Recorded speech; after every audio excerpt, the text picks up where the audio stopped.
family.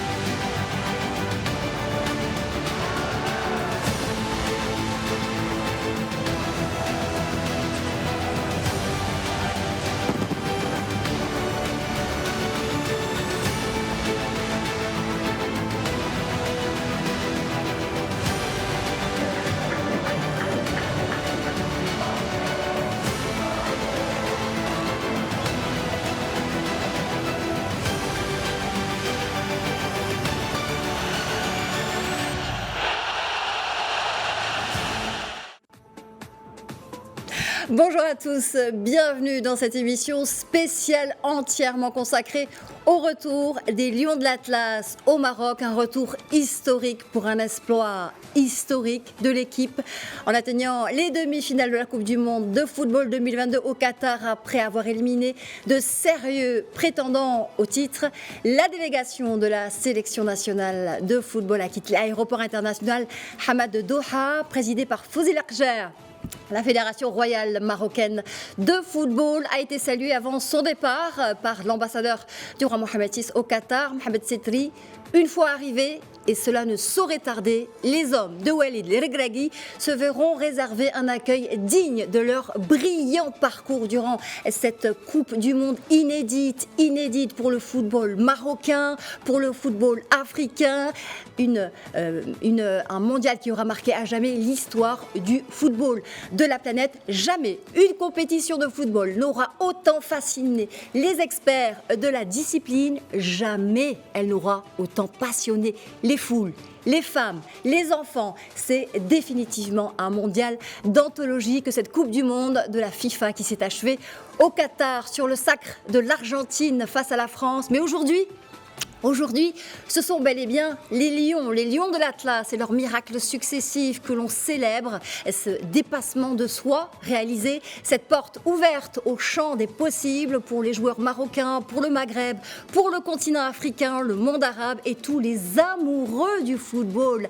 mais aussi tous les autres ailleurs dans le monde, tous ceux qui ont désormais la niya, l'intention et la foi que les Lions ont réussi à incarner sur le terrain de ce mondial, désormais dans toutes les mémoires. À cette occasion, le ministère de la Maison Royale du Protocole et de la Chancellerie précise donc que l'équipe nationale ira à la rencontre du public marocain dès son arrivée, prévue vers 17h à l'aéroport de Rabat Salé. Tout un itinéraire à travers la capitale est prévu pour les héros du ballon rond national. Nous le verrons en détail dans quelques minutes. Et après la communion avec les Marocains, les Lions iront jusqu'au palais royal où le roi Mohamed VI honorera toute l'équipe d'une cérémonie d'accueil et de célébration en reconnaissance à son exploit historique.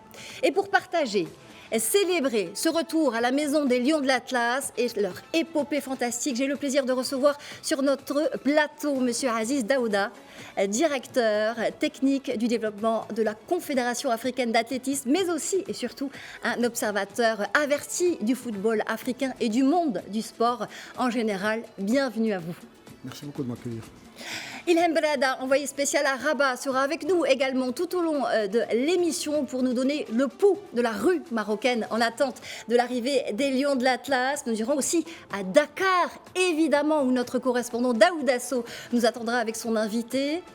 Lui aussi nous a accompagnés lors de ce mondial. Saïd El Abadi, journaliste sportif du groupe Canal+, sera avec nous depuis Paris pour partager ce moment et nous rappeler comment il a vécu en tant que franco-marocain également ces moments inoubliables. Notre journaliste sportif Ababakar Toumkara, présent à l'appel également pour revenir sur cette célébration. Bonsoir Ababakar et bienvenue à vous également. Bonsoir Nadia, bonsoir également au peuple marocain qui aujourd'hui fête, comme vous l'avez dit, l'histoire qui a été encore marquée par le peuple marocain et les joueurs, les Lions de l'Atlas. Une fierté pour le Maroc, une fierté pour les Marocains. Allez, sans attendre, je vous propose de rejoindre peut-être tout de suite Ilham Belada, notre envoyé sur place à Rabat pour prendre le pouls. Elle est par téléphone avec nous. Ilham, bonjour, est-ce que vous m'entendez? Vous êtes avenue Mohamed V, c'est bien ça, l'une des étapes de l'itinéraire prévu des Lions de l'Atlas. Une des dernières étapes, Nadia, effectivement, oui, je suis avec vous depuis Rabat. Les mots me manquent pour vous décrire ce qui se passe en ce moment sur le boulevard Mohamed V, mais également sur la parallèle, donc boulevard Boulay Abdallah, mais également le jardin qui est en face du musée Mohamed VI. C'est exceptionnel ce qu'il y a. La fête est là, les gens sont là, les familles sont là pour justement accueillir les lions de l'Atlas. Et tout à l'heure, en parlant un peu au public qui était sur place, il y en a qui ont fait le déplacement depuis Montpellier, depuis Paris. Ils sont là certes pour voir la famille, mais ils sont surtout heureux de coïncider avec cet événement exceptionnel. Vous le disiez, les lions de l'Atlas doivent atterrir dans quelques minutes donc à l'aéroport de Salé. Et bien évidemment, il y a tout un parcours qui est écrit pour que le public salue et dise merci tout haut aux lions de l'Atlas. Donc ils doivent tout d'abord, après l'aéroport, aller donc à Hayy Salam à Salé, arriver bien évidemment ici donc en ville à Rabat. Et ça sera bien évidemment entre la Poste, la rue le 16 novembre et bien évidemment le boulevard Mohamed V, où je peux vous assurer que les gens sont dans la rue, dans les immeubles et dans leurs balcons en train d'attendre, de chanter, de sconder le son des lions de l'Atlas. Et bien évidemment, comme je vous le disais, donc l'étape du boulevard Mohamed V est l'une des dernières étapes avant, bien évidemment, leur accueil au palais de Rabat par le souverain. Et comme je vous le disais tout à l'heure, j'ai pu tout à l'heure sonder un peu l'avis et l'attente du public marocain vis-à-vis justement de ces lions de l'Atlas qui ont honoré le sport africain, le foot africain et le foot arabe. Et je vous propose justement d'en écouter quelques extraits. On écoute et on regarde. Vraiment, c'est une fierté d'être marocain.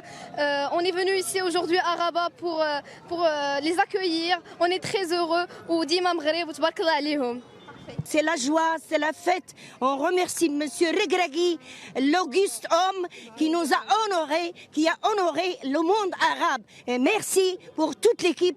وسيدنا نصره الله وعاش الملك وتحياتي لسيدنا والله يحفظه لينا وتحياتي لرجراجي. Il a honoré le Maroc. Il a honoré le monde entier arabe. Merci. On est fiers du Maroc. Quand il a gagné, il est classé 4e d'Imal Mourib. Aujourd'hui, c'est un jour exceptionnel et je suis trop contente du Maroc et tout. Et franchement, ils nous ont fait vivre une journée, une Coupe du Monde exceptionnelle. Et tout ça, c'est grâce à Walid Regragui. Et je suis très fière de mon pays. احنا فرحانين في هذا النهار هذا عندنا بحال شي عيد وعيد عند المغاربه كاملين وديروا النيه وكما قال لكم والد راقي سير سير سير سير سير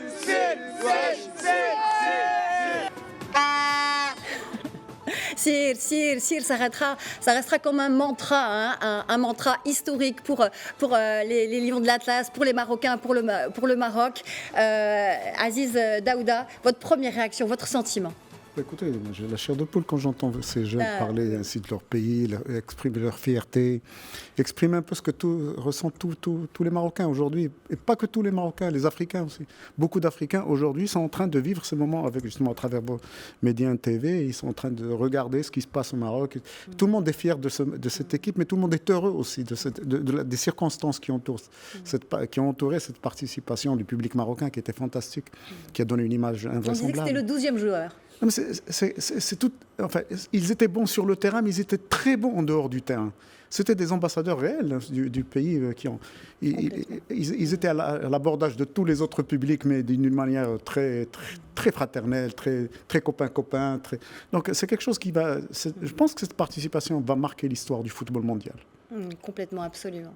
Le football mondial a jamais marqué. Alors, retour triomphal et célébration à Rabat. Revenons à nos lions, revenons à ce 10 décembre, justement 2022, qui restera à jamais un jour gravé en lettres d'or dans l'histoire du football marocain. Les Lions de l'Atlas ont réussi l'exploit de se qualifier en demi-finale de la Coupe du Monde pour la première fois en 6 participations. Leur dernier exploit remonte à 86 au Mexique, où ils avaient atteint les 8e de finale. La performance de 2022 est donc inédite. Souheil Jalil revient sur ce récit écrit par les Lions de les Lions de l'Atlas. On regarde au Qatar. On y aura cru jusqu'au bout. Le Maroc termine au pied du podium de la plus prestigieuse compétition de football au monde. Auteur d'un parcours épique, les joueurs ont tout donné sur le terrain. Au final, ils auront marqué de leur empreinte cette compétition planétaire. Révélation incontestable de la Coupe du Monde Qatar 2022, cette équipe restera jamais gravée dans les mémoires comme l'étoile du mondial. Personne n'attendait les Lions à ce stade de la compétition. En effet, le Maroc a été le premier pays africain et arabe à atteindre le dernier carré de cette prestigieuse compétition. Les Lions de l'Atlas ont concédé le nul contre la Croatie, battu la Belgique 2-0 et le Canada 2-1, terminant en tête du groupe F. Les poulains de Regragui ont ensuite éliminé l'Espagne au tir au but et le Portugal 1-0 avant de tomber contre la France en demi-finale dans un match où ils ont été globalement dominateurs. Le Maroc a bouclé le mondial avec une défaite face à la Croatie au match de classement 1-2. À travers cet authentique exploit, l'équipe du Maroc n'a pas uniquement représenté une seule nation, mais tout un continent et l'ensemble des pays arabes. Une épopée qui aura sans nul doute des retombées positives pour le royaume. Le Maroc pourra capitaliser sur cette réalisation pour mettre en place une nouvelle stratégie visant à améliorer d'autres disciplines sportives. Les résultats obtenus dans cette compétition suivie par plus de la moitié de la planète auront également un rôle majeur à même de faire rayonner le royaume et augmenter son attractivité sur le plan touristique. Bien que le rêve marocain se soit éteint en demi-finale, il n'en reste pas moins que cette participation remarquable constituera une source de motivation pour les générations futures et contribuera à la transformation du paysage sportif national. Et le rêve continue, le rêve est devenu réalité avec cette première dans l'histoire pour le football marocain. Nous vous faisons vivre en direct l'arrivée des Lions de l'Atlas au Maroc, le retour des héros au pays. Ils sont à la maison, leur avion vient d'atterrir à l'aéroport de Rabat Salé. On est ravis de les recevoir. On vous fait vivre ce moment historique sur Médien TV Afrique. C'est un moment qu'on est ravis de partager avec vous. Vous le voyez en direct avec nous sur ces images. L'avion des hommes de Walid Regragui a atterri. Il est sur le tarmac. Aziz Daouda, certes, l'Argentine a remporté la coupe.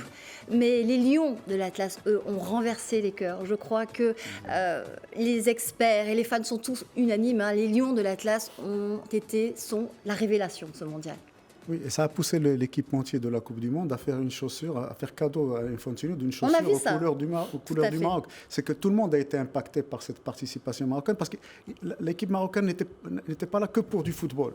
Elle a joué, elle a fourni le meilleur des footballs. Je pense que le quotidien L'Équipe, pour le citer, qui est quand même un quotidien assez averti, a classé l'équipe du Maroc comme ayant joué le meilleur football de cette Coupe du Monde. Elle a classé le Maroc en tant qu'équipe qui a produit joué le meilleur football lors de ce mondial. Oui, de ce mondial. Oui, de ce mondial. Donc, et alors, à côté de ça, il y a le comportement des joueurs sur le terrain, le comportement des joueurs en dehors du terrain, avec leur famille, etc. Toutes ces choses-là, c'était de l'inédit. Ça a impacté le monde entier. Mais en fait, pour nous, ça n'est pas une surprise. C'est pas nouveau. C'est pas nouveau parce que c'est juste la culture marocaine l'équipe nationale qui s'est accaparée de la culture marocaine et des valeurs de la famille marocaine, des valeurs du Maroc, tout simplement. Parce que jusqu'à aujourd'hui, on considérait le football comme étant quelque chose de très technique, tactique, etc. Donc on amenait un monsieur X entraîner l'équipe, grand savant, grand connaisseur, qui allait mettre des stratégies en place et que l'équipe allait tourner. Mais ça ne tourne pas comme ça. Ça tourne aussi à la culture, parce que la performance sportive, c'est une expression culturelle. Et Regragui a su justement s'accaparer de tout ce qui est culturel et de le mettre au fond et au cœur même de cette équipe nationale, le respect de la famille, le respect mutuel, le comportement avec les adversaires. Vous n'avez jamais vu de joueurs marocains quasiment. Il y a eu des phases d'agressivité, mais jamais des phases d'agression, jamais des comportements inacceptables. Jamais. Ils ont eu pratiquement. Moi, je pensais que le FIFA allait leur donner le prix du fair play ou quelque chose comme ça, ou un prix quelconque parce qu'ils méritaient quelque chose. Mais bon, ça ne s'est pas passé comme ça. Mais je pense que cette équipe a gagné le cœur de tous les amateurs de football dans le monde. Même ceux qui étaient contre la victoire du Maroc ont quelque chose aujourd'hui pour le Maroc grâce à cette équipe. Mais regardez Hervé Renard. Il n'y a pas que Hervé Renard. Beaucoup. Tous les grands entraîneurs ont parlé de cette équipe nationale du Maroc et étaient étonnés du jeu de cette équipe. Parce que, très simplement, Qu'est-ce qui s'est passé? C'est qu'on a joué comme des Marocains. Nous n'avons pas été la copie pâle de qui que ce soit. Nous n'avons joué ni comme des Brésiliens, ni comme des Allemands, ni comme des Russes, ni comme des Argentins, ni comme des Sénégalais, ni comme des Ivoiriens. Nous avons joué en Marocain avec les atouts que nous avons, avec ce que nous savons faire sur un terrain.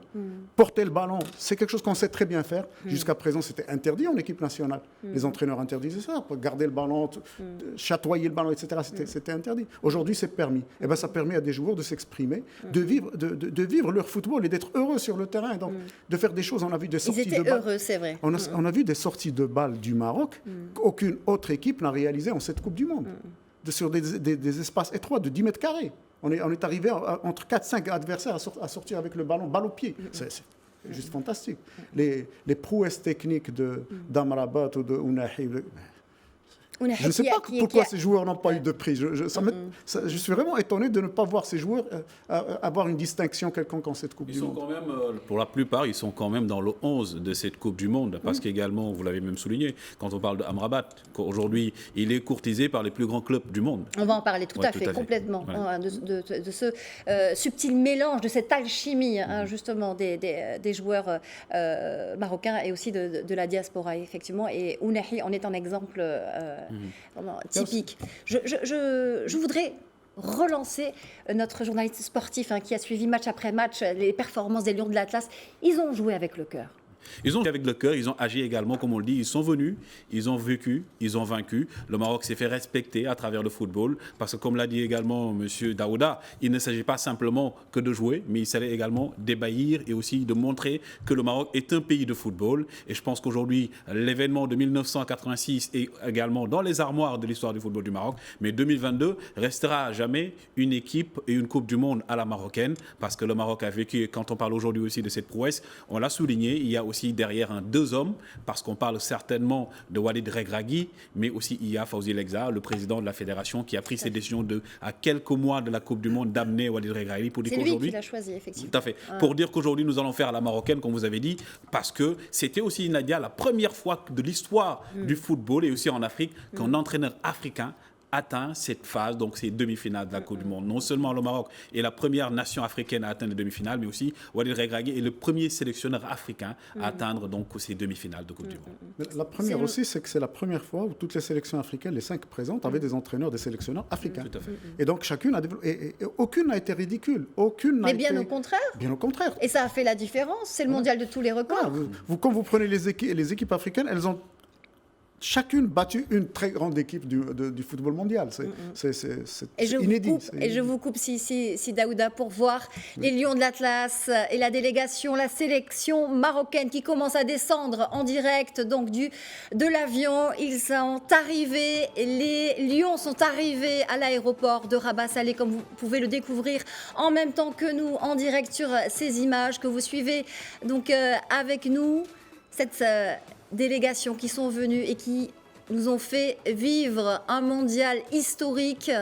Ces Lions à qui on dit merci, ces Lions à qui le peuple marocain dit avec mes invités. Ce jeu sans complexe mené par les hommes de Walid Regragui lors de ce mondial 2022 ont montré, c'est vrai, un nouveau visage du jeu footballistique africain, de leurs exploits. Si Daouda, vous voulez dire quelque chose, je vous en prie. Un geste, parce que cette image ne doit pas passer inaperçue. Allez-y. C'est Harit qui descend de l'avion. Donc voilà un joueur qui s'est blessé avant, par là. Pour moi, c'est par la faute de la FIFA, parce que c'est la première fois dans l'histoire que la FIFA n'ait pas protégé la Coupe du Monde. Et les joueurs ont joué le week-end d'avant la Coupe du Monde. Harit s'est blessé le week-end d'avant la Coupe du Monde, mais il a fait partie de l'équipe tout le temps qu'il a pu. C'est-à-dire que dès qu'il a pu sortir de l'hôpital, donc il est en convalescence parce qu'il a été opéré, l'équipe l'a fait venir, il a vécu avec les joueurs, il rentre au Maroc avec les joueurs en vainqueur. Vous voyez, ce genre de geste, c'est ce qui vous marque un effectif, c'est ce qui vous booste. Et c'est ce qui fait la différence. On parlait des valeurs tout à l'heure. Bien sûr, des valeurs de la culture. Voilà. Et on voit donc à l'écran Fawzi Legza qui vient lui aussi de quitter le tarmac de l'aéroport de Rabat Salé. On découvre ces images en direct. Ces Lions donc qui nous ont fait vibrer, qui ont fait vibrer toute la bureau de Dakar. Vous le savez, était aussi avec nous tout au long de la compétition pour relayer la joie exceptionnelle de tous les Marocains et la fierté de tout un continent. Daouda Sow est avec nous depuis Dakar. Bonjour Daouda, est-ce que vous m'entendez? Est-ce que vous êtes avec nous? Oui, bonjour Nadia, je vous entends très bien. Bonjour également à tous vos invités sur le plateau. Alors, je vous entends, je ne vous vois pas, mais c'est pas grave, on vous entend. La performance sans précédent des Lions de l'Atlas ont été suivis comme jamais à Dakar, à Médien TV Afrique aussi, mais aussi ailleurs, à travers tout le Sénégal. Oui, ça a été très bien suivi aujourd'hui. Le Maroc portait également l'espoir de tout un continent, de tout le continent africain. C'était tout un peuple de ce continent qui était derrière le Maroc, surtout après l'élimination des dernières équipes africaines qui restaient. Donc c'est l'espoir de tout un continent que portait le Maroc. Et pour en parler, nous sommes sur ce plateau avec un confrère journaliste sportif. Il s'appelle Abdoul Aziz Ban et il travaille pour la chaîne de télévision nationale communément appelée RTS1. Bonjour Abdoulaziz Ban. Bonjour Daouda. Et merci également d'avoir répondu présent à notre invitation. C'est moi. L'équipe du Maroc, les Lions de l'Atlas, nous ont fait rêver tout au cours de ce mondial Qatar 2022. En tant que journaliste sportif aujourd'hui, comment est-ce que vous avez vécu cela et quelle analyse faites-vous de ce parcours des Lions de l'Atlas? Un très beau parcours. Il faut dire que l'équipe du Maroc a très bien représenté, déjà le Maroc a très bien représenté l'Afrique lors de cette Coupe du Monde Qatar 2022. On a été séduit tout au long de ce parcours de cette équipe du Maroc. Quand on voit ce 0-0 face à la Croatie venir battre aujourd'hui cette équipe de la Belgique, sortir de ce match de poule, être premier de cette poule-là, on se dit que ce Maroc-là nous a beaucoup montré de bonnes choses au cours de cette Coupe d'Afrique, de cette Coupe du Monde que le Maroc a disputée. On a été très séduit par le jeu, on a été très séduit par le comportement de ces joueurs marocains durant cette Coupe du Monde jouée au Qatar. Et donc cette quatrième place de cette équipe marocaine ne nous surprend pas. Moi, je ne suis pas surpris par cette quatrième place. Et puis, tout ce que le Maroc a produit. Et par rapport à cette quatrième place-là, Abdoul Aziz Ban, que de grandes équipes battues par le Maroc, que du beau football également, qui lui ont valu ces résultats-là. Déjà, quelle lecture faites-vous aujourd'hui de cela et également de ces résultats du Maroc? Quand aujourd'hui on voit que la Coupe du Monde est terminée et qu'on regarde ce parcours de l'équipe du Maroc, on se sent aujourd'hui fier de cette équipe marocaine. Quand on voit Regragui qui est à côté, qui avec ces joueurs-là, Amrabat, Azen Enaoui et tous ces joueurs-là qui ont eu à disputer cette Coupe du Monde-là, on se dit qu'aujourd'hui cette équipe du Maroc a eu beaucoup de on peut pas dire beaucoup de chance, mais beaucoup de tactiques et beaucoup de bonnes choses à montrer à la face du monde. On voit ces joueurs qui sont au niveau de l'Europe, qui jouent dans les grands championnats, en France, en Angleterre et puis en Espagne et en Italie. On va se dire aujourd'hui que cette équipe marocaine-là a très bien représenté l'Afrique et a très bien représenté le Maroc. Daouda Sow. Aujourd'hui, on voyait les Lions de l'Atlas, même si... Daouda Sow, merci infiniment pour ce témoignage depuis Dakar. Merci et chapeau, merci comme beaucoup, disait. Nadia. Merci à vous et à votre invité et chapeau également à votre invité, chapeau à Legragui, disait-il. C'est vrai, c'est une fierté pour l'Afrique, une fierté pour tout le continent. Aziz Daouda. Chapeau aussi à l'équipe du Sénégal parce qu'elle s'est fait éliminer. Chapeau à l'équipe du Sénégal également qui a bien joué sans Sadio Mané. Bien sûr, elle a produit une autre victime de FIFA. Tout à fait. Mais bon, moi je pense que toutes les équipes africaines n'ont pas démérité lors de cette Coupe du Monde. Le Maroc a été le plus loin, mais les autres aussi n'ont pas démérité. Le Maroc a été le plus loin et on va retrouver ces images en direct que l'on vous fait vivre en direct. Les Lions de l'Atlas qui sont de retour au Maroc. Suite à ce mondial de tous les records, on voit que les Marocains ont décidé de ne pas rater ce rendez-vous historique. On voit la foule à Rabat, la foule en joie, pour dire merci à ces Lions de l'Atlas d'avoir pulvérisé tous les records de l'histoire. La dernière fois, c'était en 86, en 8e de finale. Ils sont allés pour la première fois en quart de finale au Qatar en 2022. C'est une première pour le football africain, une première pour le monde arabe. Vous avez suivi ça de près avec nous vous, Ababacar Tounkara, qu'est-ce que vous retenez de ce mondial? Ce que je retiens de ce mondial, surtout du mondial marocain, c'est le patriotisme, l'amour du maillot. Parce qu'aujourd'hui, si le Maroc en est arrivé à ce stade, comme on l'a dit tout à l'heure, c'est parce que c'était des hommes qu'on a vus sur le terrain. On n'a pas simplement vu des joueurs. On a vu tout un pays réuni derrière une seule équipe. Le Maroc a montré et n'a pas été manchot dans cette compétition. Parce que quand on regarde déjà les statistiques dans les phases de groupe, le Maroc plutôt a eu la meilleure défense de cette Coupe du Monde. La meilleure défense de cette Coupe du Monde. Et on peut même dire que c'est en quelque sorte ce qui a un peu impacté sur les demi-finales contre la France. Parce que quand vous perdez votre père qui est Saïs et Aguerre, ça ne peut que se faire ressentir quand on sait que lors des phases de poule, même le seul but que le Maroc a encaissé, c'était un but contre son camp. Derrière aussi, comme je l'ai dit, Walid Regragui qui vient dire, écoutez, nous ne sommes pas là pour participer, nous sommes là pour gagner cette Coupe du Monde. Et je pense qu'aujourd'hui, c'est un nouveau mental qui a été instauré dans cette équipe marocaine. Et également, je pense que c'est une continuité. C'est aussi l'Afrique qui gagne, c'est l'Afrique qui montre aujourd'hui, comme Walid Regragui l'a dit, comme le président l'a dit, comme même les autres pays du monde l'ont dit, qu'aujourd'hui l'Afrique n'est plus là pour participer, l'Afrique à travers le Maroc est maintenant là pour gagner cette Coupe du Monde. L'Afrique est là pour gagner, Aziz Daouda, désormais. Oui, parce qu'il faut replacer tout ça dans le contexte historique. La Coupe du Monde, quand elle a été créée pour 2 continents, l'Europe et l'Amérique latine. Il a fallu batailler pour que l'Afrique ait une demi-place. Une demi-place dans les années 70. En 66, on a été obligé de jouer un match de barrage contre l'Espagne pour aller en Coupe du Monde. Et malheureusement, on l'avait perdu, donc on n'avait pas été en Coupe du Monde. Et au vu de ces résultats-là, FIFA nous a accordé une place. À toute l'Afrique, une place en 1970. C'était le Maroc, bien évidemment, qui avait représenté l'Afrique.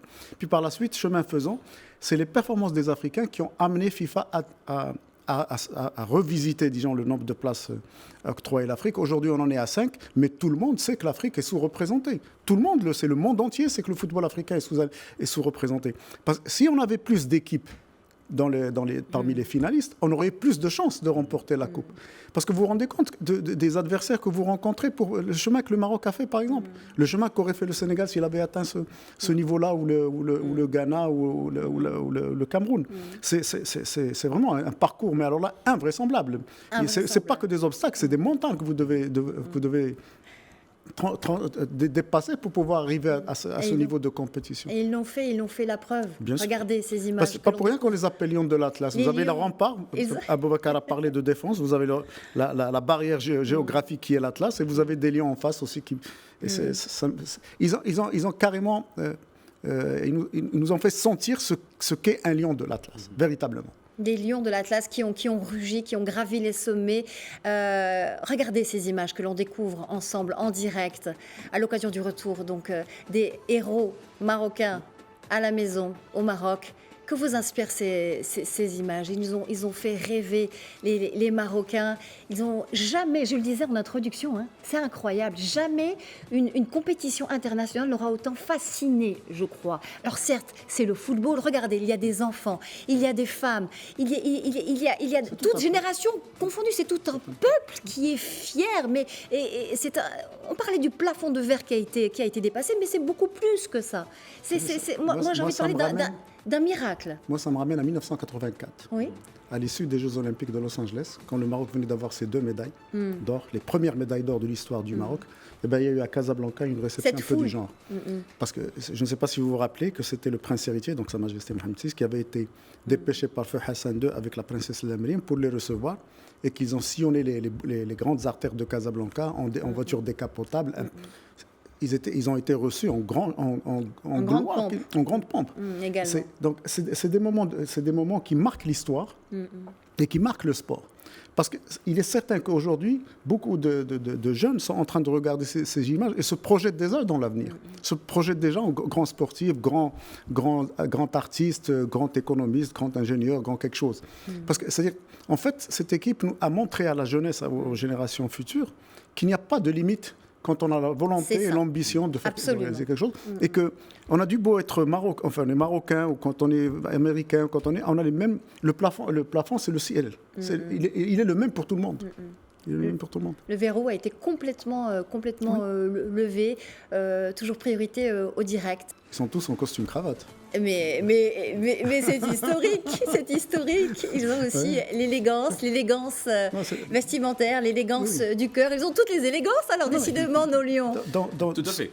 Tout à fait, parce qu'on le dit, quand on parle même d'élégance, c'était en quelque sorte la philosophie de cette sélection marocaine durant toute cette Coupe du Monde. Ils ont joué, non pas comme des adversaires ou également une équipe qui avait peur, mais ils ont joué pour montrer qu'aujourd'hui, nous sommes le Maroc. Nous ne venons pas comme des Français, ni des Espagnols, ni l'Argentine. Nous venons comme des Marocains. Nous venons avec notre culture, nous venons avec notre style de jeu, nous venons pour jouer. Et ils ont montré sur le terrain qu'on pouvait même faire sortir les plus grands pays plutôt du monde. Et le Maroc aujourd'hui peut être fier. Et également, quand on voit ces images aussi, Nadia, c'est pour montrer que c'est un travail de longue haleine qui a été fait. Parce qu'aujourd'hui, il faut rappeler aussi que le Maroc est la deuxième sélection, à part l'Égypte, à avoir plutôt atteint les huitièmes de finale d'une Coupe du Monde. Et aujourd'hui, le Maroc retrouve encore les demi-finales d'une Coupe du Monde. Et on peut espérer aussi que le Maroc sera prochainement la première nation africaine à gagner cette Coupe du Monde. Rien n'est fini, tout commence. C'est ce que, en clair, vous êtes en train de nous dire, Ababacar. Ce n'est que le début du commencement, comme on dit. Le début du commencement pour le Maroc, pour l'Afrique aussi, hein, Aziz Daouda. C'est important. Vous connaissez très bien ce continent. Certainement, ça a décomplexé tout le monde. Aujourd'hui, je ne pense pas qu'il y ait un seul jeune Africain qui se dise « Ah, la Coupe du Monde, c'est pour les autres, c'est pas pour nous ». Je suis certain que beaucoup de joueurs africains aujourd'hui, les petits jeunes qui sont dans les écoles, dans les académies, dans les clubs, etc., leur rêve, c'est d'arriver à être en finale et de gagner. Regardez ces selfies qui sont pris avec Azdine Ounahi, qui a été aussi une des révélations de ce mondial, qui a estomaqué le sélectionneur espagnol Luis Enrique. Il était à genoux devant Azdine Ounahi. Le monde vient parce que vous savez, nous sommes partis avec un handicap. Enfin, le football africain est généralement handicapé par une image qu'on lui a collée, qui n'est pas la sienne. Quand vous venez du Brésil, vous êtes certainement un bon joueur. Quand vous venez d'Argentine, vous êtes un excellent joueur. Quand vous venez d'Afrique, vous êtes un joueur. Vous pouvez être bon, des fois très bon, mais quand vous êtes très bon, vous considérez comme une exception. Alors qu'en fait, il y a plein de talents en Afrique, il y a plein de grands joueurs. La preuve. Voilà. Et même sur le plan pécuniaire, disons, de la valeur des joueurs, vous savez qu'Ounahi a été acheté par son club actuel à 75 000 $. Beaucoup moins cher que des joueurs vendus dans la Botola nationale. Vous voyez, donc c'est pour ça que le monde est étonné, parce qu'ils se disent « Ah, mais il y a un autre football, il y a quelque chose d'autre. Il y a des pays qui ont plein de talents aussi. Le Maroc en fait partie, beaucoup de pays africains en font partie également. Le Maroc en fait partie. Je vous propose de tout de suite retourner à Rabat, de faire vivre le direct avec notre envoyé spécial Ilham Berada, qui est de nouveau avec nous en direct. Bonjour Ilham, rebonjour. Où en êtes-vous du parcours? Quelle est l'ambiance? Racontez-nous. L'ambiance là en ce moment, maintenant je viens de comprendre, elle est féerique. Et je ne suis même pas capable d'expliquer le pourquoi, pour la simple et bonne raison que je viens d'apprendre que bien évidemment l'avion a atterri, et que les joueurs sont en train de monter dans le bus. Et je peux vous assurer que j'ai l'impression que tout le monde ici est au courant, parce qu'il y a eu un mouvement de foule sur le boulevard Mohamed V exceptionnel. Donc ça veut dire que les gens, bien sûr, il y a les lives, tout le monde est en live, et donc tout le monde est au courant de ce qui se passe. Aujourd'hui, on ne peut rien cacher au public. Mais je ne peux rien vous cacher. Je veux dire, c'est vraiment l'ambiance, elle est exceptionnelle. Il y a 2 minutes, j'étais à l'intérieur de la foule en train d'écouter les gens en train de chanter, de danser. Franchement, ils sont en train de passer le temps jusqu'à ce que le bus soit là. Et franchement, moi, je suis en train de me rapprocher. Je ne sais pas si vous arrivez à entendre un peu. J'ai peur qu'on puisse plus s'entendre. Mais là, devant, sur bien sûr, le boulevard Mohamed V et pas loin, bien sûr, du palais, l'ambiance est féerique. Les gens sont en train, donc bien comme je vous disais, de danser, de chanter. Les drapeaux sont levés. L'ambiance est vraiment exceptionnelle. Et comme je vous le disais, ce qu'on est en train de vivre est vraiment exceptionnel, parce que ce qu'a fait justement cette équipe nationale de football va rester dans les annales. Et les Marocains sont conscients de l'histoire qu'a écrit le Maroc, justement, dans les annales de l'histoire du football international, pas seulement national. Parce qu'aujourd'hui, je ne sais pas, dans les réseaux sociaux, durant ces semaines, on parlait d'une expression qui est assez drôle. On dit que la France et l'Argentine se battaient pour la coupe, mais le Maroc, il a gagné le monde. Donc, et c'est vrai, parce que, voilà, donc aujourd'hui, je vous dis, l'ambiance, elle est féerique, petits et grands, les mamans avec leurs enfants, les petits sont heureux. Et vous voyez, tout comme vous l'avez entendu tout à l'heure dans les interviews, mais les petits, ils parlent vraiment avec leur cœur, c'est pas des phrases qu'ils ont apprises. C'est vraiment, vous les sentez fiers de ce Maroc, fiers de cette équipe nationale et ils les connaissent par cœur, les joueurs. Nous, de notre génération, on ne les connaissait pas, parce que 86, on se rappelle de quelques-uns, parce que l'espoir de 86, il est présent dans l'esprit des gens de notre génération. Mais cette future génération et ces jeunes sont conscients de ce qu'a accompli cette équipe nationale et ces joueurs qui ont brillé par, comme vous le disiez aussi, par cette foi et cette Nania qu'a su instaurer Walid Regragui, le coach, qui est beaucoup pour ces magnifiques résultats qu'ont réalisé les joueurs et l'équipe nationale marocaine. Une ambiance féerique. Merci infiniment, Ilham, de nous faire participer à cette atmosphère incroyable et devant ces images que l'on continue de découvrir avec vous en direct des Lions de l'Atlas qui sont de retour au pays, qui sont de retour au Maroc sur le bus rouge aux couleurs du drapeau marocain. Pour la fierté du peuple marocain, pour la fierté de toutes les générations, vous le disiez, les enfants, les femmes. Ils connaissent tous les noms des joueurs qui défilent devant nous sur ces images en direct. Ashraf Hakimi, Nusayri, Ounahi, qui sont là avec toute leur élégance, comme disait Si Aziz Daouda sur le plateau. Je vous propose, avant de revenir à ces images historiques que nous sommes en train de vivre et de partager avec vous, de prendre la direction de Paris, rapidement. Un petit détour par la capitale française. Pourquoi ? Parce que nous y attend Saïd El Abadi, journaliste sportif du groupe Canal+. Bonjour Saïd. Saïd El Abadi depuis Paris, est-ce que vous m'entendez ? Je vous entends très bien, est-ce que vous m'entendez ? Je vous entends parfaitement, merci d'être avec nous Saïd. Alors, merci à vous. Vous nous avez fait le plaisir de nous accompagner, vous aussi, lors de ce mondial, pas comme les autres. Vous avez suivi ce parcours hors norme des Lions de l'Atlas, accueillis en héros aujourd'hui dans leur pays. Dites-nous, en tant que journaliste, sportif d'abord, mais aussi et surtout en tant que franco-marocain, comment vous avez vécu ces moments ? C'était vraiment une pure fierté de les suivre. C'était vraiment... En vrai, c'était irrationnel. Irrationnel parce que lorsqu'on suit, j'ai l'habitude de suivre des Coupes du Monde, j'ai l'habitude de suivre l'équipe nationale du Maroc, mais je n'ai jamais vécu ça. Moi, mon plus beau souvenir, c'était la dernière fois, c'était la CAN 2004 où on a atteint la finale malheureuse, certes. Depuis tout ce temps, j'ai vibré par moments, mais je n'ai pas vibré autant. Et j'ai même eu des moments où c'était réellement irrationnel. Alors, tout au long de cette compétition, on s'est laissé porter. Au début, on s'est dit, bon, ça va être compliqué, ça va être difficile de ramener des points, etc. Puis, on a commencé à rêver dès ce deuxième match, enfin, même un peu dès le premier, dès ce match nul contre la Croatie.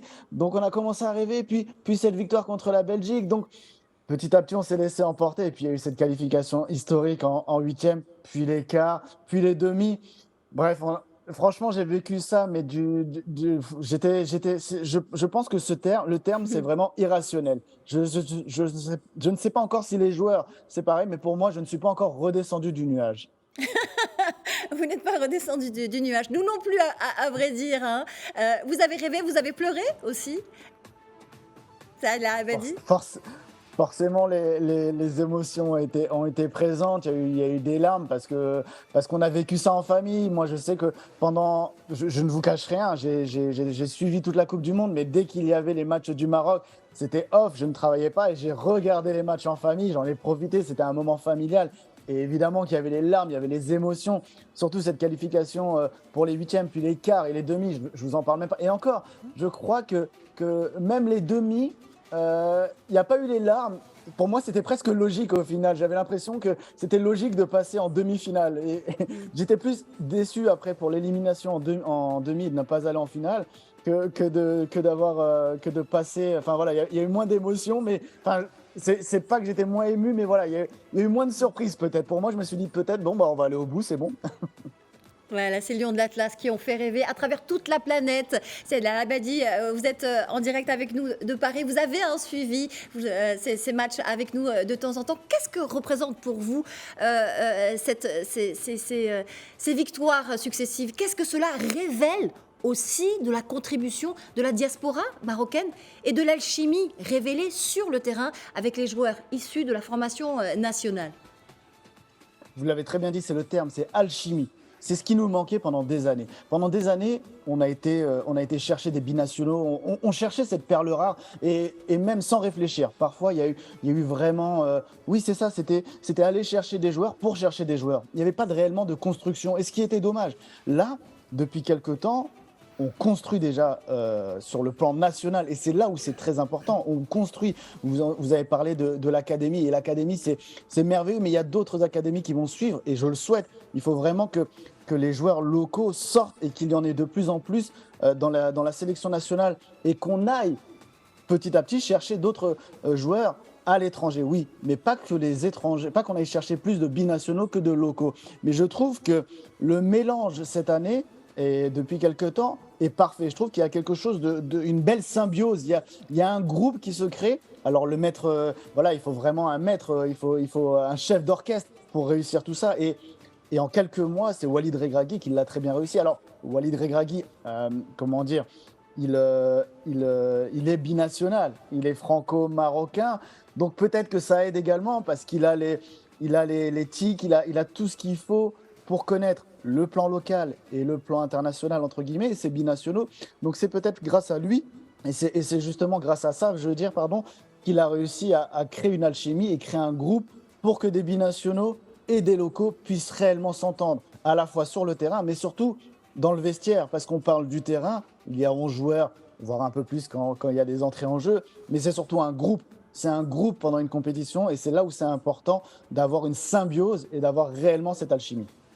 Alchimie, symbiose, magie, les superlatifs ne nous suffiront pas, je crois, ce soir pour qualifier le plaisir et ce moment historique qu'on est ravis de partager ensemble avec ces images que l'on découvre en direct du retour des Lions de l'Atlas, le retour des Lions à la maison, le retour des Lions au Maroc avec ces joueurs que l'on voit défiler sur le bus rouge désormais emblématique et qui restera désormais dans toutes les mémoires des Marocains, des Africains. Merci infiniment Saïd El Abadi de nous avoir donné ce témoignage de ce Marocain en France, de ce Marocain fier de ses racines, de ce Marocain qui a vibré pour le Maroc, qui a pulvérisé donc tous les records au niveau du foot. Merci infiniment, vous étiez en direct avec nous depuis Paris. Merci à vous. Merci à vous. Alors, c'est clair, hein, on le voit, et le bus prend son envol. Ça y est, il part, il quitte l'aéroport de Rabat Salé pour commencer son itinéraire à travers la capitale, Rabat. Ça allait d'abord, la capitale ensuite. Salé, bien sûr. Il est d'abord... Une petite rivalité là-bas entre Bati et Slaoui. Je crois que la rivalité va vite être dépassée ce soir. On le voit, l'unité dans la diversité à l'image du peuple marocain. Rabat Salé, le bus donc qui a démarré avec à son bord toute l'équipe nationale de football, avec à sa tête Walid El Regragui et aussi le président de la fédération Fawzi Larger, qui a été lui aussi un homme déterminant. C'est lui qui a choisi Walid El Regragui. Alors, avant de poursuivre et de suivre notre bus rouge, notre bus national, je voulais dire, Aziz Daouda, plus rien ne sera comme avant sur la planète football. Je tiens vraiment à ce qu'on parle de ce avant et après Mondial 2022. Que ce soit d'abord pour le football marocain, pour le football africain, pour le football mondial, j'ai envie de dire, ce parcours sans précédent de la sélection marocaine lors du Mondial au Qatar a fait trembler la sphère du ballon rond. Alors, outre les réseaux sociaux qui se sont fait, eux, d'abord l'écho premier de cette réussite made in Morocco, la presse internationale était à chaque exploit à l'unisson avec les Lions de l'Atlas. Regardez ces images qu'on a la chance d'avoir en direct sur notre antenne, sur Médien TV Afrique, ces drapeaux au vent de Rabat avec tous ces joueurs qui célèbrent le public marocain et le public marocain qui célèbre les joueurs. C'est une véritable communion. On voit donc aux premières loges Walid El Regragui, le chef d'orchestre l'orchestre, l'homme qui a rendu aussi possible cet exploit, ce miracle réalisé à Aziz Daouda. Des commentaires sur ces images historiques qu'on n'aura jamais peut-être l'occasion de voir. Et on espère, si pourquoi pas, dans l'avenir. Mais bien sûr, justement. Bien sûr. Encore et encore et encore. Mais si vous voulez, cet accueil royal décidé par Sa Majesté, il ne faut pas l'oublier, c'est une façon de montrer au peuple marocain que le Maroc, la nation marocaine, est reconnaissante envers ses enfants qui l'ont représenté dignement. C'est qu'en fait, nous sommes en train en ce moment de célébrer l'excellence des nôtres. Vous voyez, et célébrer l'excellence, c'est la première marche pour tout développement possible.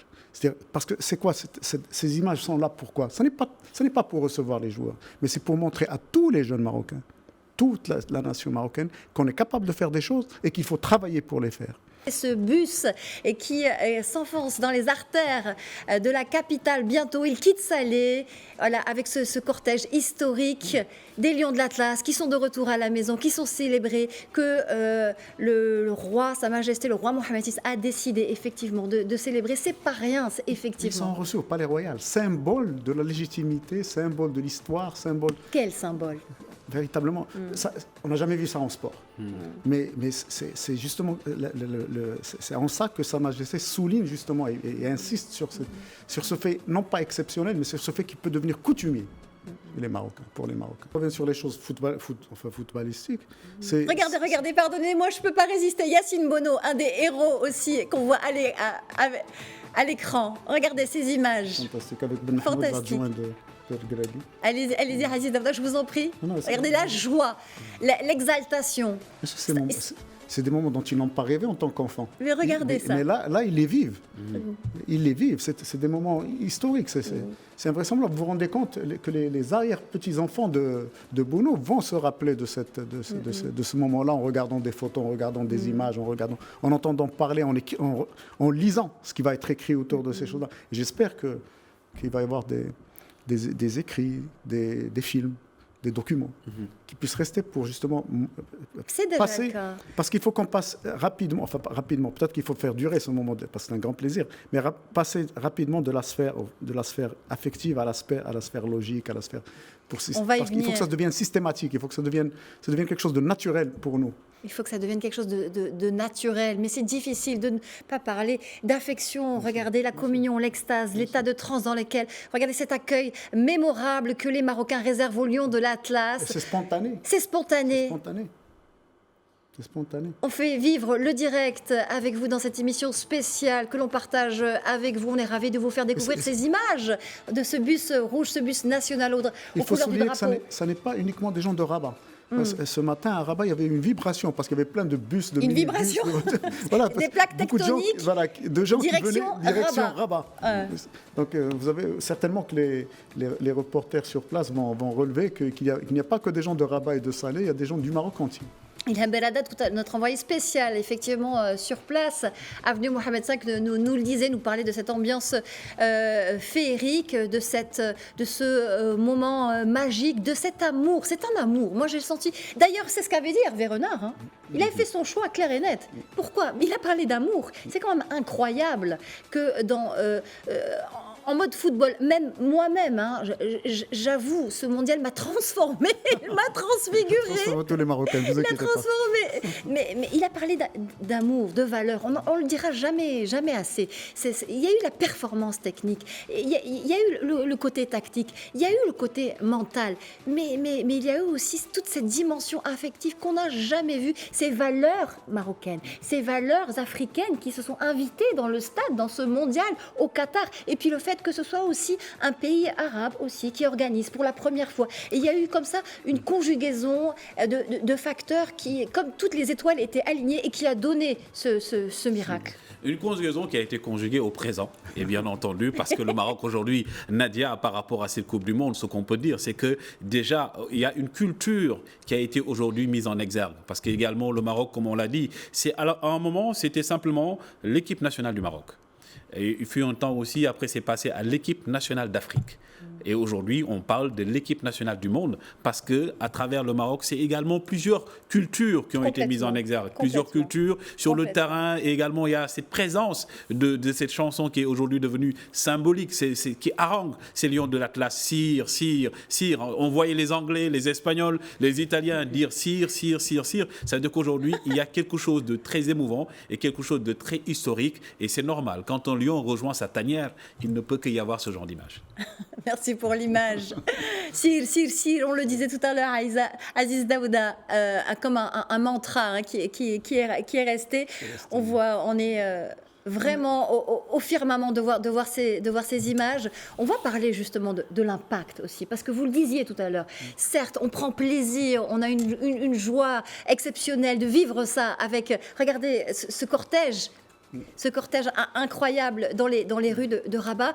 On le disait, plus rien ne sera plus comme avant dans le monde du football. Dans cette édition du Mondial 2022 au Qatar aura fait bouger les lignes du football, elle aura fait voler en éclats tous les préjugés, elle aura diffusé des valeurs humaines de base. Jamais une Coupe du Monde n'aura autant passionné. On regarde ces images, fait vibrer les populations, que ce soit, vous l'avez dit aussi à Babacar, au Maroc, mais aussi en Afrique, dans le monde arabe, dans le monde musulman. Voilà, on voit les joueurs qui brandissent le drapeau marocain.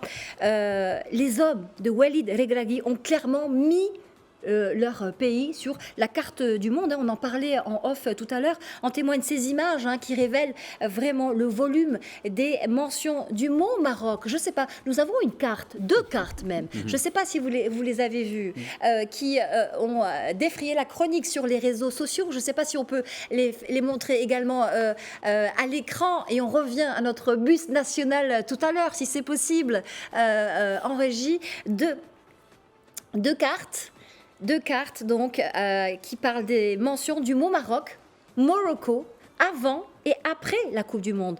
Ce mondial aura changé la perception du football marocain, mais aussi la perception du Maroc et la perception des Marocains qui l'ont d'eux-mêmes. En termes de soft power, est-ce qu'on peut mieux faire, honnêtement ? Certainement pas. Certainement pas. Vous avez en l'espace d'un mois, quelque chose qui s'est abattu sur le monde comme une foudre heureuse. Une foudre heureuse. Je ne sais pas si je peux me permettre ça. C'est que le monde a découvert une jeunesse sur des terrains de football, donc en train de jouer, de s'amuser, parce qu'ils se sont amusés véritablement. Le sourire de Bounou, mais est devenu légendaire. Cette image-là, je ne pense pas qu'elle n'ait pas été remarquée elle a été remarquée par tout le monde. Le fait de voir qu'un gardien de but, alors qu'il est en pleine concentration, est tout simplement souriant. Lui, il était en train de jouer au football. D'ailleurs, il l'a dit, qu'on a dans la demi-finale. En fait, c'est une façon de dire qu'il ne s'est pas départi de ce qu'il est comme personne, mais qu'en même temps, il a rempli sa mission. C'est ça qui est extraordinaire. Et ce que je retiens aussi, c'est que tout à l'heure, on a parlé de la jeunesse de l'équipe. Il y avait deux équipes où il y avait beaucoup de jeunes. L'équipe du Maroc et l'équipe de France. Tout à fait. Et donc, théoriquement, on devrait se retrouver avec l'équipe de France en finale en 2026. Parce que l'équipe de France va garder certainement beaucoup de ses joueurs qui ont été finalistes cette fois-ci. Et le Maroc va certainement garder beaucoup des joueurs qui ont été demi-finalistes. Parce qu'ils ont pratiquement le même âge, c'est des 23 ans, des 18 ans, des 19 ans. Donc, théoriquement, toutes les équipes qui étaient là étaient en fin de cycle.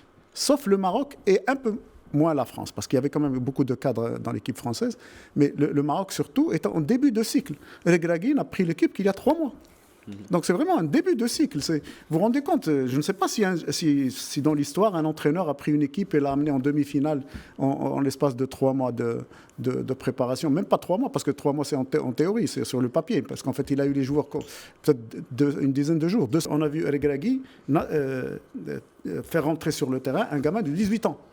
C'est un message au football national. Pour le Maroc, on travaille pour la faire. Aziz Daouda, on vient d'entendre cette réussite sans précédent des Lions de l'Atlas au Qatar. Ce serait donc à la fois un subtil mélange de talents, de joueurs évoluant dans des clubs européens, mais aussi et surtout des joueurs formés au Maroc au sein d'un écosystème footballistique qui est là, qui est bien là.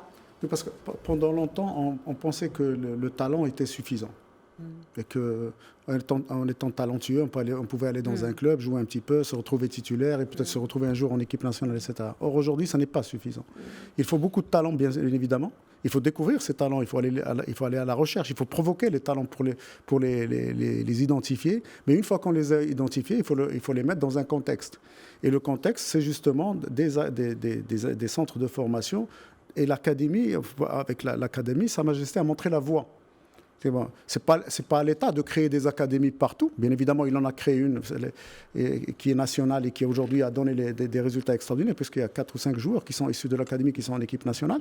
Parce que ça n'est que les débuts. Parce que ce qu'il ne faut pas oublier, c'est qu'il faut 6 à 7 années de travail pour qu'un jeune puisse arriver au niveau international.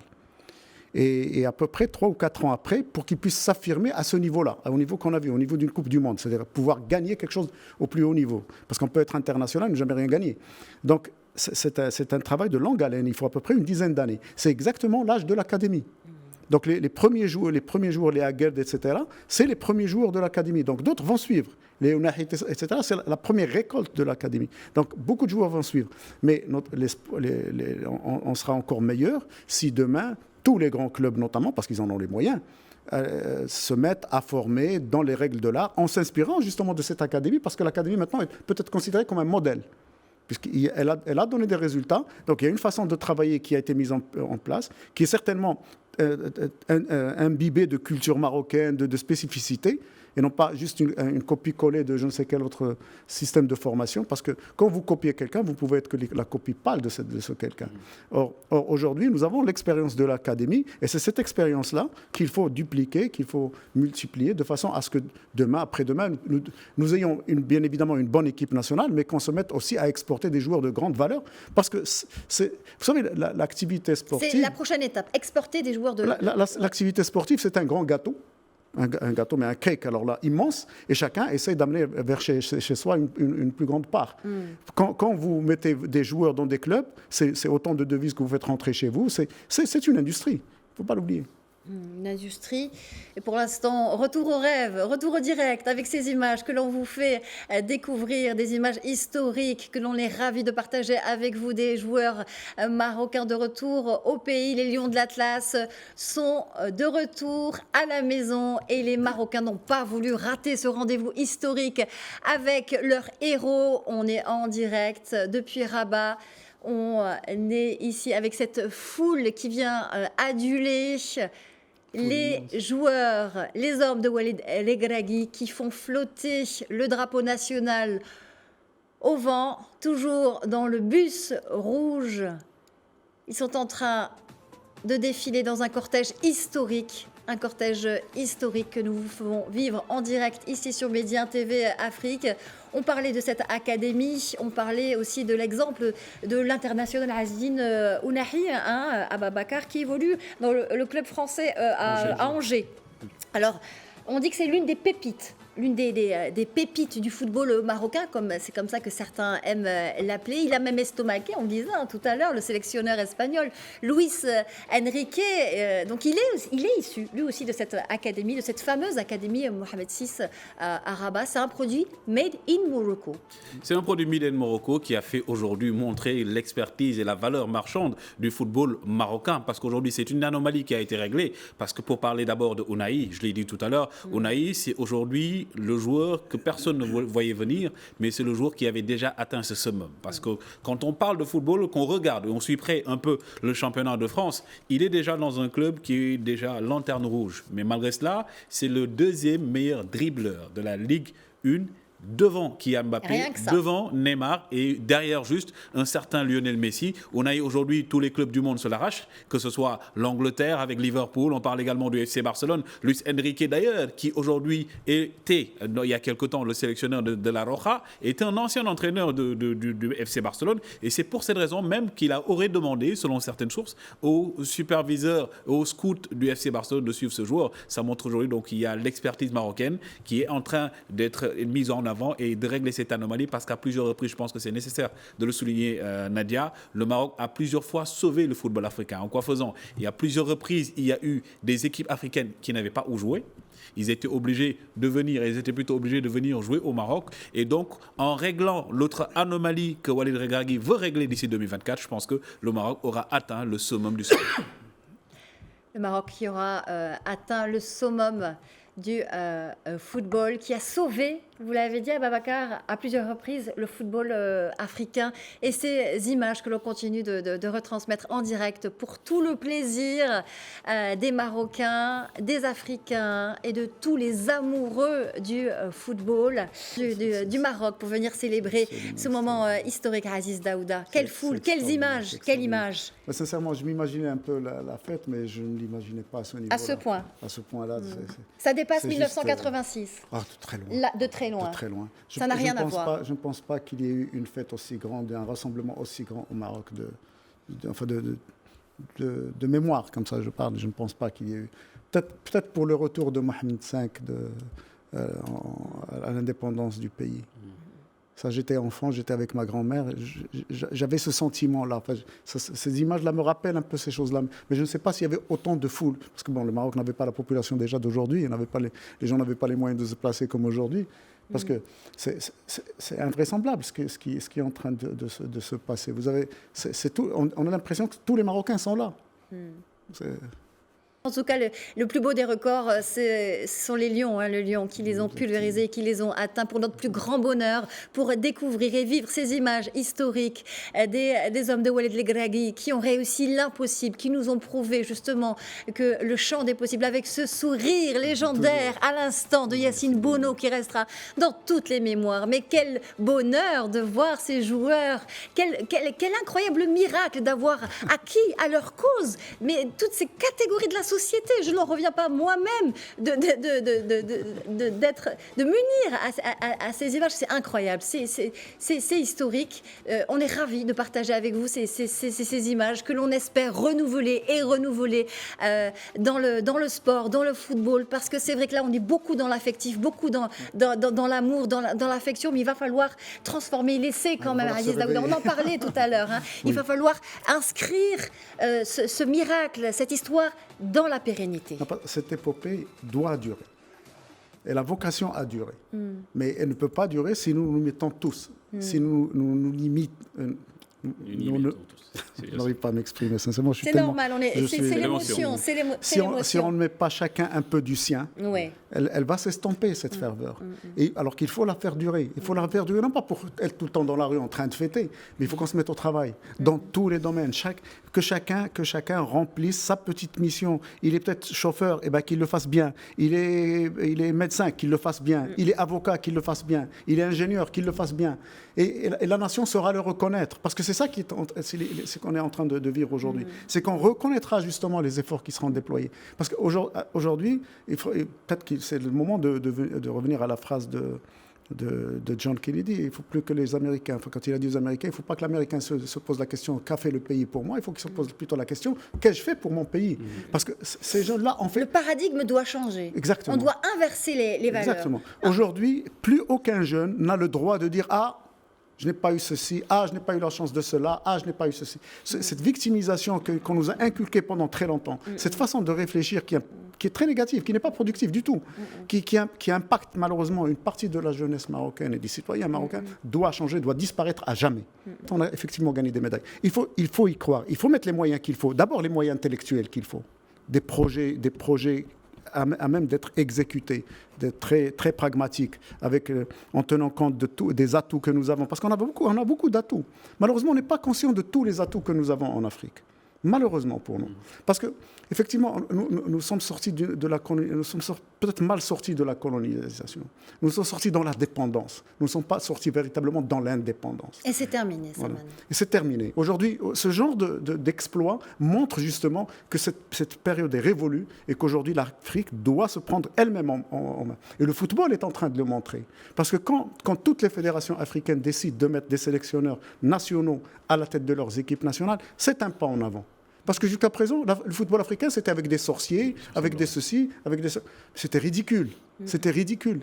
Aujourd'hui, nous sommes capables, avec nos cadres, avec nos petits moyens, parce que nous n'avons pas les moyens des autres, mais nous avons des petits moyens que nous pouvons fructifier, que nous pouvons mettre...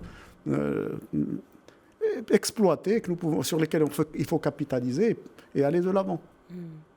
aller de l'avant et c'est bien parti, hein, aller de l'avant avec ces résultats historiques, ces résultats incroyables des Lions de l'Atlas qui sont de retour au Bercail, qui sont de retour à Rabat. Le bus rouge est pour l'instant dans les artères de la ville de Salé. Il quitte difficilement la route parce que la foule est au rendez-vous. Les Marocains n'ont pas voulu rater, évidemment, ce rendez-vous incroyable avec les Lions de l'Atlas qui ont fait rugir tout un pays, qui ont fait rugir toute une nation, qui ont fait rugir tout un peuple, qui ont fait rugir l'Afrique, le monde arabe et tous les amoureux du football. On ne se lassera jamais de ces images et de ce bus qui essaye, qui tente de se frayer un chemin sur les routes de Rabat, la capitale du Maroc. J'ai presque envie de dire la capitale du monde aujourd'hui, du monde africain, du monde du football. Les yeux sont braqués sur Rabat pour en tout cas une bonne partie de ceux qui s'intéressent à ce football, à cette histoire incroyable qu'ont écrit les Lions de l'Atlas au Mondial 2022, un mondial magistral, un mondial d'anthologie. Les Lions de l'Atlas qui ont remporté le cœur de tous les Marocains. On le disait, l'Argentine a gagné la coupe, mais tout le monde est unanime. Ababacar Tounkara, M. Aziz Daouda, les experts, tous les invités que nous avons reçus, ils ont marqué l'esprit d'une manière universelle, ces Lions. Ils ont renversé les cœurs. Ils ont écrit tout simplement une page de l'histoire du football marocain, africain, et on ne se lassera jamais de ces images. On les regarde, on est ravis de les partager avec vous en direct sur Midi 1 TV Afrique, où cet esprit gagnant, cette Afrique qui gagne, a gagné justement aussi les esprits. Le Maroc le rend bien à ses joueurs, l'Afrique le rend aussi à ses joueurs. On est ravis, on est fiers, le peuple marocain est fier, les Marocains sont fiers de voir ce bus rouge défiler, ce bus aux couleurs du drapeau marocain et ces drapeaux qui flottent au vent de Rabat. Il tente toujours de se frayer un chemin vers la capitale Rabat. J'aimerais vous écouter sur ces images dont je me languis. Je ne sais pas quoi ajouter. Aziz Daouda. Évidemment, c'est difficile. D'abord, chapeau au service d'ordre. La façon dont ils sont en train d'escorter l'équipe, etc. Il n'y a pas de débordement, alors qu'il y a foule. Il n'y a pas de débordement, ça se passe de la meilleure des manières possibles. Ils sont en train de quitter Salé, justement, ils sont sur le pont pour passer de l'autre côté de la rive du Bourg-Grec. Ils sont en train de passer le pont de Salé, effectivement, pour aller vers Rabat. Pour aller vers Rabat, et là aussi, ils vont retrouver des milliers et des milliers de supporters et de nationaux qui vont certainement les applaudir et crier leur joie et exprimer toute la fierté qu'ils ressentent de la Coupe du Monde 2022 au Qatar. Qui l'aurait cru? Qui l'aurait cru un jour? Walid Regragui l'a fait en partie avec des joueurs formidables, avec des joueurs talentueux, avec des joueurs qui ont eu des valeurs, vous le disiez tout à l'heure, Aziz Daouda, des valeurs marocaines, des valeurs de l'Afrique qui se sont invités donc, dans ce Qatar 2022, qui sont invités sur le stade, en dehors du stade, et ça a joué aussi. Et de patriotisme. Ces joueurs ont refusé catégoriquement de parler de primes, de récompenses quelconques. Pour eux, ils étaient en mission pour défendre les couleurs nationales et c'était ça le plus important pour eux. Ils n'ont pas fait de calcul pour après. Et c'est merveilleux. Et c'est cette jeunesse-là qui montre aujourd'hui cette beauté de l'équipe nationale marocaine de ce parcours. C'est quand vous regardez Achraf Hakimi avec sa mère, quand vous regardez Sofiane Boufal avec sa mère, quand vous regardez Walid Regragui avec toute sa famille. Lui quand même, qui est déjà, comme on dit, franco-marocain, mais aujourd'hui il est revenu à la source. Et je pense que cette valeur et cette force de cette équipe marocaine, au-delà même du terrain, c'est cette détermination qu'on pouvait voir dans le regard des joueurs. Quand on montrait l'hymne national du Maroc, quand on regardait le regard de ces joueurs, on pouvait voir qu'aujourd'hui ils étaient là, non pas parce qu'ils sont simplement là en tant que joueurs, mais ils étaient là pour représenter une nation, un royaume. Ils étaient là pour représenter le Maroc. Et je pense qu'aujourd'hui, le Maroc a gagné le respect de toutes les sélections du monde. Et aujourd'hui, moi, je pense que le plaisir qu'on peut même avoir, et vous l'avez dit tout à l'heure, arriver au stade où maintenant ce sont des entraîneurs africains qui battent ces soi-disant, donc comme on dit, magiciens ou également sorciers blancs, ça montre qu'aujourd'hui il y a quand même un nivellement des valeurs. Donc un peu les esprits se sont calmés pour laisser l'appel à la prière dans retentir, mais il y a quelques minutes, là c'était impensable ce qui se passe, parce que les gens criaient pour la simple et bonne raison que comme on n'est pas loin du jardin de la MAP et comme la MAP a installé un écran géant, donc le public est en train de voir en même temps le public arriver. Et à chaque fois qu'ils le voient se rapprocher du boulevard Mohamed V, mais j'en ai la chair de poule. Je ne sais pas si vous arrivez aussi à entendre. On les voit aussi. On découvre ces images avec vous en direct, Ilham. C'est incroyable. C'est exceptionnel ce qui vient de passer. Et je pense que, comme l'a dit Aziz Daouda, c'est vraiment la leçon de l'équipe nationale et des Lions de l'Atlas. C'est d'abord cette performance, cette prestation et cette symbolique de la famille qui est très importante. Ces joueurs avec leur maman et leur famille étaient des moments d'exception et qui ont été relayés dans la presse du monde et la presse internationale. Et je pense que vraiment ce qu'on est en train de vivre là en ce moment est exceptionnel et il se passe de tout commentaire. C'est vrai qu'on pourrait laisser ces images défiler sans commentaire. Elles n'ont besoin d'aucun mot, d'aucun superlatif. Tout est là. C'est la famille du football, c'est la famille marocaine qui se donne rendez-vous après ce mondial qui a été incroyable. Rabat, capitale du football, Rabat, capitale africaine, Rabat, capitale du monde, Rabat, capitale des Lions de l'Atlas qui ont fait honneur à leur peuple. Tous les Marocains des 4 coins du pays sont venus leur dire merci. On regarde ces images incroyables en direct avec vous. Magnifique.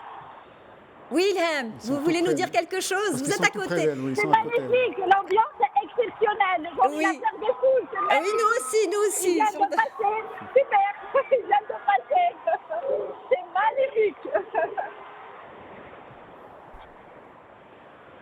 On laisse vivre ces images historiques sur l'antenne de Média 1 TV, de Média 1 TV Afrique, ces images incroyables. Oui, Ilham, allez-y. Ils se sont arrêtés. Ce qui est rare, là, ils sont arrêtés, ils sont en train de saluer le public. C'est génial. Les gens arrivent de partout. C'est exceptionnel. Alors, les joueurs sont toujours sur le toit du bus, hein? Ouais, bien sûr, mais ils se sont au moins arrêtés 30 secondes pour saluer les gens. C'est magnifique. Ils s'arrêtent. Parce qu'à partir de là, le public va s'arrêter parce qu'ils sont tout près de l'enceinte du Palais Royal et donc la partie publique va s'arrêter. Et donc probablement que c'est pour ça qu'ils se sont arrêtés pour saluer les derniers supporters, les derniers Ce sont les derniers instants de communion, alors peut-être, avec le public marocain. Voilà, ce bus marocain, cette célébration, ce partage, c'est tous ces Marocains qui sont venus dire merci. Ilham, vous êtes toujours avec nous? Est-ce que vous êtes toujours avec nous? Je regarde. Regardez, mais dites-nous aussi, faites-nous partager. Vous êtes là pour ça quand même aussi. Dites-nous, c'est toujours aussi. Vous savourez. Je savoure parce que c'est des moments uniques. Vous pouvez entendre les gens, là, les gens crient, les gens sont heureux. Et même si les gens ne peuvent pas s'approcher, mais ils ont vraiment envie de les accompagner. Ils sont ils sont dans les arbres, ils sont partout, ils ont envie de les voir et c'est génial. Franchement, c'est magnifique. C'est magnifique ce qui se passe, c'est génial. Et on voit c'est des moments de l'histoire. Des moments d'histoire. On laisse défiler ces images. Voilà les héros, les voilà les lions, on les voit, ils n'en peuvent plus, eux aussi ils partagent, ils sont heureux de retrouver leur famille, les Marocains, la famille du football et la famille marocaine. Jamais ils ne se sont imaginés une telle scène. Jamais, au grand jamais. Je ne pense pas qu'il y ait quelqu'un qui puisse s'imaginer qu'un jour il serait reçu en héros comme ça. Être reçu en héros, on peut l'envisager, mais être reçu de cette façon-là, je pense que c'est juste inimaginable. Ils sont rentrés dans l'histoire, ils ont fait rentrer Rabat dans l'histoire, ils ont fait rentrer le Maroc dans l'histoire aussi du football marocain, du football africain, du football tout simplement. Et je vous laisse redécouvrir encore ces images, encore et toujours, dont on ne se lasse pas et que l'on partage en direct. Un dernier mot peut-être avant de se quitter. On va se quitter avec ces images. D'abord Ababakar. Moi, je voulais juste dire Sire. Parce qu'aujourd'hui, il n'y a rien de plus beau que de dire ça, parce que c'est l'émotion que ça dégage. Le Maroc l'a fait, le Maroc va continuer à le faire, et le Maroc aujourd'hui n'a plus droit de faire moins. Et aujourd'hui, c'est des perspectives positives qui s'ouvrent pour le Maroc et pour tous les pays. On n'a pas le droit de la rater. Les générations d'aujourd'hui sont responsables de la pérennisation de ce qu'on vient de vivre, de cette émotion qu'on vient de vivre. Merci infiniment Aziz Daouda. C'était un plaisir de vous recevoir pour cette émission spéciale. Je rappelle que vous êtes directeur technique du développement et de la Confédération africaine d'athlétisme. Merci infiniment d'avoir partagé avec nous cette émission spéciale, cette émission en direct dédiée au retour des Lions de l'Atlas au Maroc. Merci infiniment à Babacar Tounkara. Vous nous avez accompagnés pendant tout ce mondial. Vous étiez là. C'est le point final également et le début de tout. Le début d'un nouveau parcours, d'une nouvelle vie pour le football marocain, le football africain. Merci infiniment. C'était un plaisir vraiment de célébrer ce moment historique avec vous. Merci à tous et vous restez sur Médien TV. On reste au plus près de cette actualité, de ce retour des Lions de l'Atlas qui sera également décliné dans toutes nos éditions en direct. Prochain rendez-vous avec l'actualité, normalement, c'est à 19h. Excellente suite des programmes sur Médien TV. Merci à tous. Merci aux Lions de l'Atlas.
Morocco players invited their families